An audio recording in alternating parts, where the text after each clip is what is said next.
Hey everyone, and welcome back to another 2-Minute Tuesday where I get to, try and beat the clock, which I haven't done very many times here on these 2-minute demos on some sort of feature, functionality within Veeam backup replication, and potentially wider than this later on. But this is really to highlight some of these features that we've had in the product for years, but just to highlight these again so that you know that we can do them. So today we're going to be talking about VeeamZIP.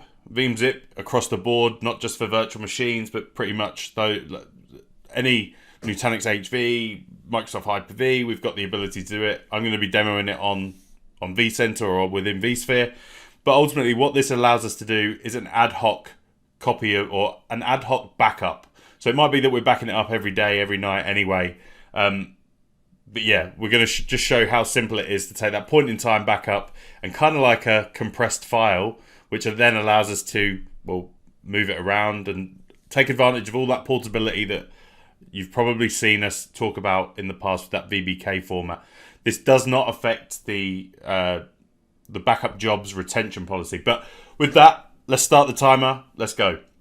So let's say, for example, we want to take an ad hoc copy of a machine because we've just done something. Rather than taking a vSphere snapshot, which we know is going to cause, like if it's there, left there, not dealt with, could cause huge problems later on. So let's just take an actual backup and have it in a compressed file.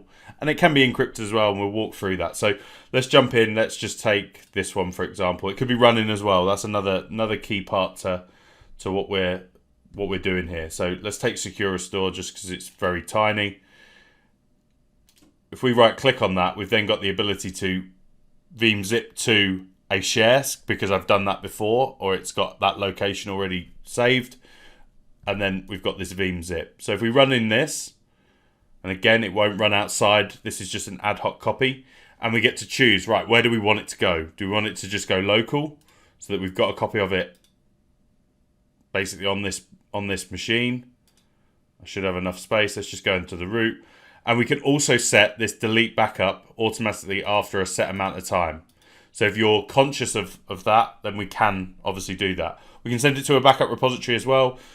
The reason why I haven't pointed it to this exagrid is simply because, that means I've then got to set up access into that exagrid repository. I could obviously send that to anywhere in that list. Under more, this is where probably if this is a production machine, you want to enable backup file encryption so that nobody can just take that compressed file and do something with it.